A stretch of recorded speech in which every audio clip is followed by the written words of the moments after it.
Baik, Assalamualaikum warahmatullahi wabarakatuh. Eh, Kenalkan, kami dari kelompok satu.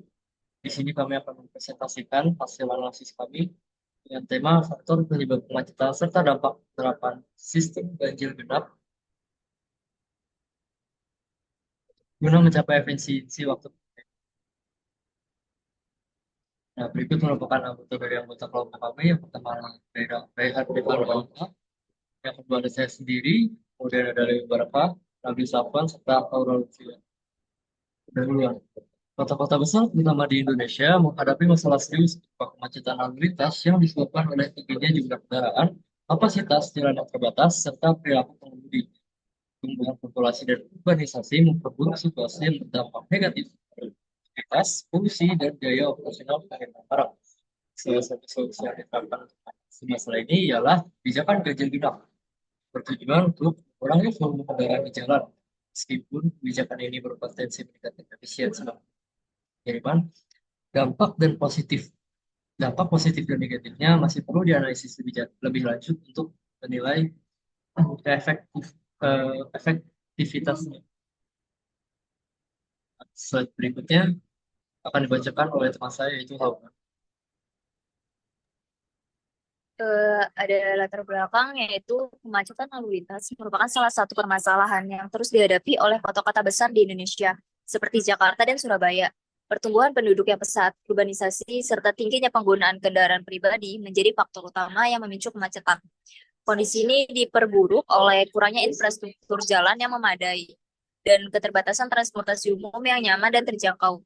Selain merugikan masyarakat secara umum, kemacetan juga berdampak langsung pada sektor logistik, di mana proses pengiriman barang menjadi tidak efisien akibat waktu tempuh yang lama, sehingga biaya operasional meningkat. Dalam upaya mengurangi kemacetan, pemerintah telah menetapkan berbagai kebijakan, yaitu salah satunya adalah sistem ganjil genap.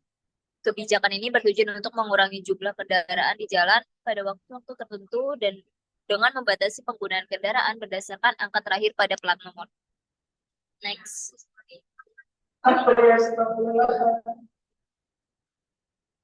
Eh, Di sini ada tujuan penelitian, yaitu yang pertama menjelaskan mengenai apa saja faktor yang berpotensi dapat menyebabkan kemacetan di jalan raya sehingga terjadinya penumpukan serta keterlambatan dan bagaimana hal tersebut berpengaruh ke sektor logistik.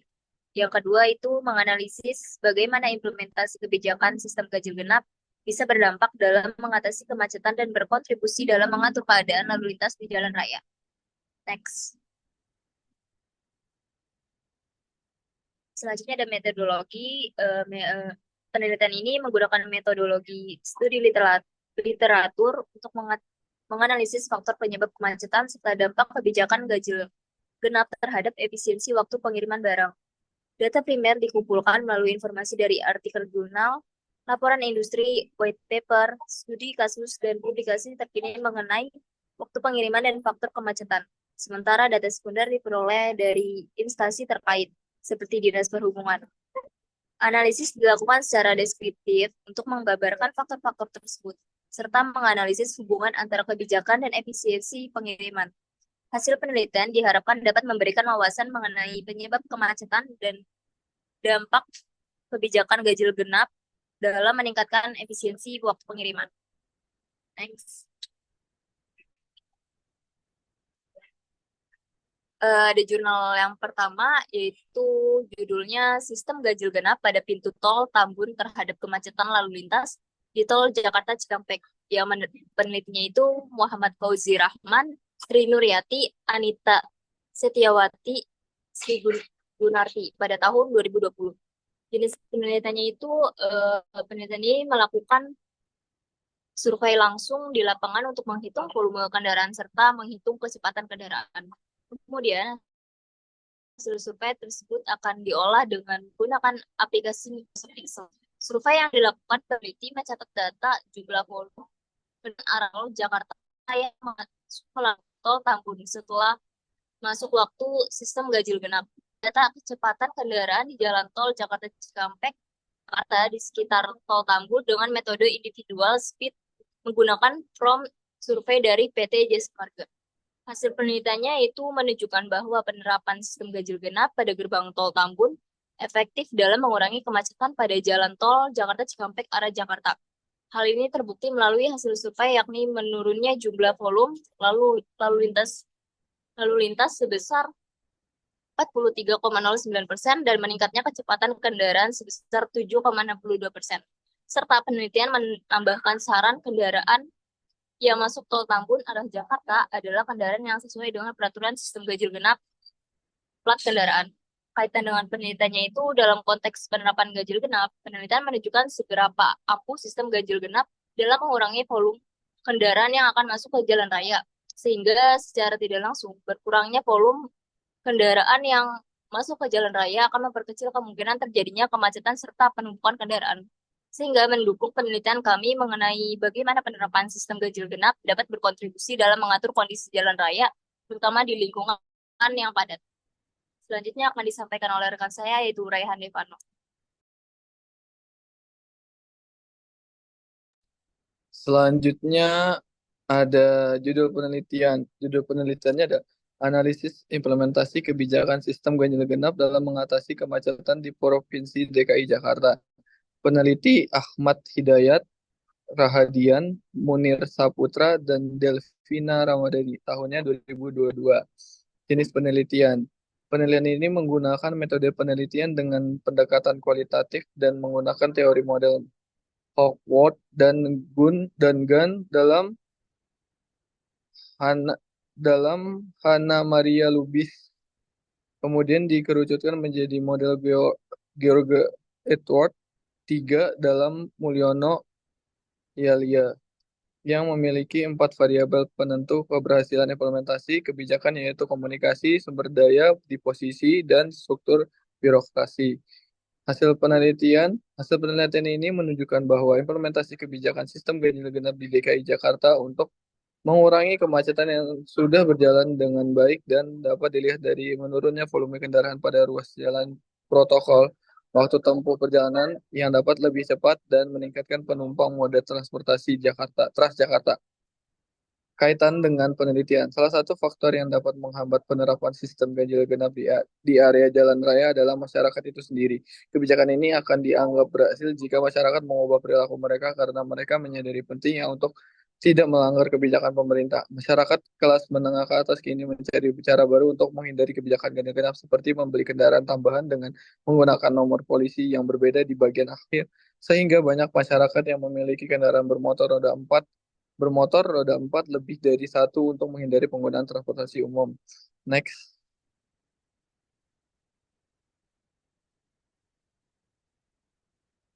Oh, mungkin ini hasil penelitian. Selanjutnya ada lanjutan dari hasil penelitian.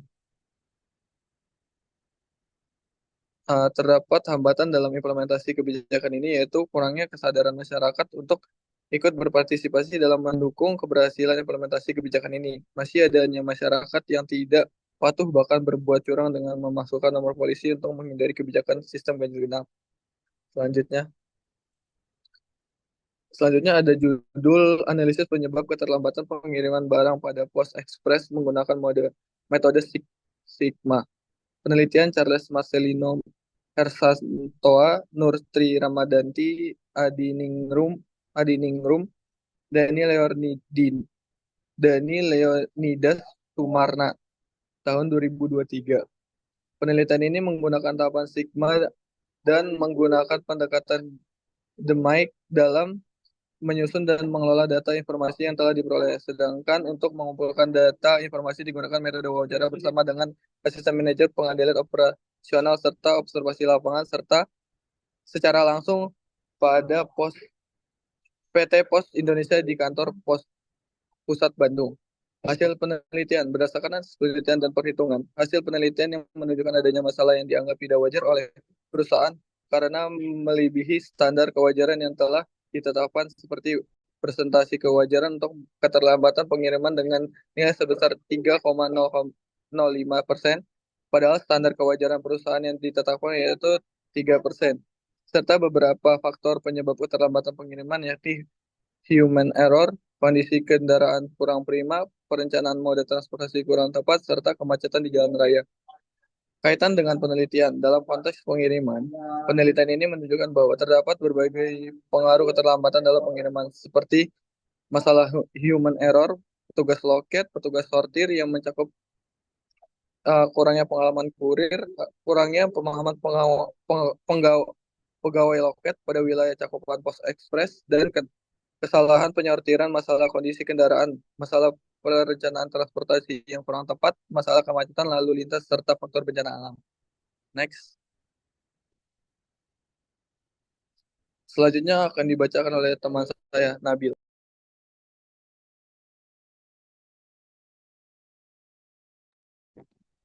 Hasil dan pembahasan. Pertama, kemacetan lalu lintas dapat membatasi pertumbuhan ekonomi dan meningkatkan biaya transportasi produk dan jasa, serta kendaraan tidak dapat mencapai tujuan tepat waktu. Selain meningkatkan biaya transportasi, perusahaan-perusahaan juga terpaksa meningkatkan biaya pengiriman bahan baku, sehingga mengurangi pendapatan perusahaan.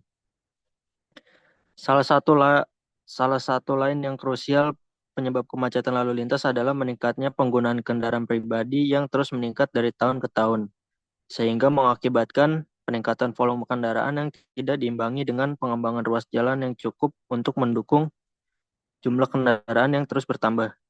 Adapun beberapa dampak yang dapat disebabkan oleh kemacetan antara lain yaitu next.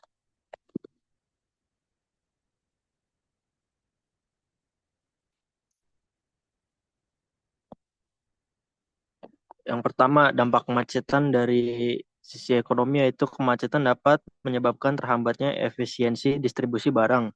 Konsumsi bahan bakar juga akan meningkat karena adanya kemacetan yang membuat pengeluaran bertambah. Keterlambatan distribusi barang menyebabkan terhambatnya produktivitas sebuah bisnis atau perusahaan.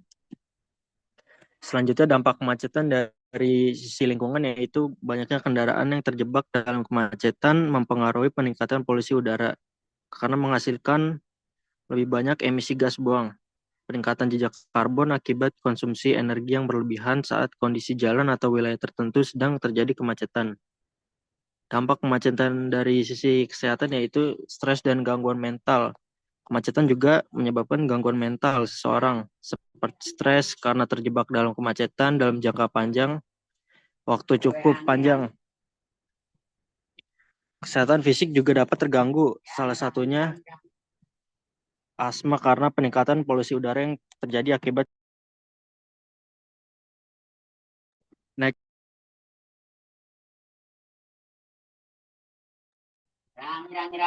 Efeknya di bidang logistik, penundaan distribusi, contohnya adalah kemacetan lalu lintas meningkatkan waktu tempuh, mengacaukan rencana pengiriman, dan terkadang menyebabkan keterlambatan pengiriman barang serta biaya meningkat yang disebabkan kapasitas transportasi yang terbatas.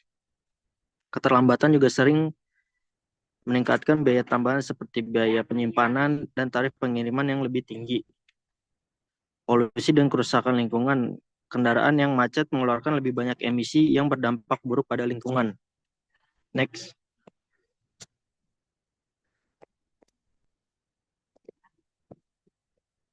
Faktor kemacetan. Yang pertama, pertumbuhan yang tidak seimbang antara penduduk dan infrastruktur menjadi penyebab adanya kemacetan. Salah satu contohnya adalah jalan yang tidak mencukupi untuk kapasitas kendaraan. Yang kedua, keterbatasan sistem kendaraan umum. Sistem kendaraan umum yang terbatas juga mempengaruhi adanya kemacetan. Karena kurangnya sistem kendaraan umum, masyarakat lebih banyak yang menggunakan kendaraan pribadi. Yang ketiga, peningkatan urbanisasi. Peningkatan urbanisasi juga menjadi salah satu penyebab kemacetan yang terjadi karena adanya pertambahan jumlah penduduk di suatu wilayah. Selanjutnya dibacakan oleh Argiri. Baik, kesimpulannya yang pertama yaitu kemacetan lalu lintas menjadi masalah utama yang dihadapi oleh kota-kota besar, khususnya di Indonesia. Tingginya jumlah kendaraan, terbatasnya kapasitas jalan, serta perilaku pengemudi seringkali berkontribusi terhadap kemacetan yang berkepanjangan. Mengatasi kemacetan di jalan-jalan utama di perkotaan, pemerintah melakukan kebijakan ganjil genap. Aturan ganjil genap ini merupakan aturan yang membatasi jumlah kendaraan atau sesuai dengan polisinya atau plat polisi. Yang terdapat sistem ganjil genap sendiri di lalu lintas yaitu bantu mengurangi volume kendaraan yang melintas. Sistem ini secara tidak langsung dapat mendorong masyarakat untuk menggunakan transportasi serta dapat mengurangi kendaraan, cari jalan alternatif seperti jalan alternatif di jalan lain, sehingga efektif dalam mengurangi kemacetan pada jalan serta mengurangi volume kendaraan yang masuk ke jalan raya, sehingga mencegah tidak terjadinya kemacetan serta penumpukan kendaraan. Berikut merupakan daftar pustaka yang dikerjakan oleh sistem ini. Sekian dan terima kasih presentasi dari kelompok 1. Apabila ada kesalahan, mohon dimaafkan karena itu merupakan bagian dari pembelajaran. Assalamualaikum warahmatullahi wabarakatuh.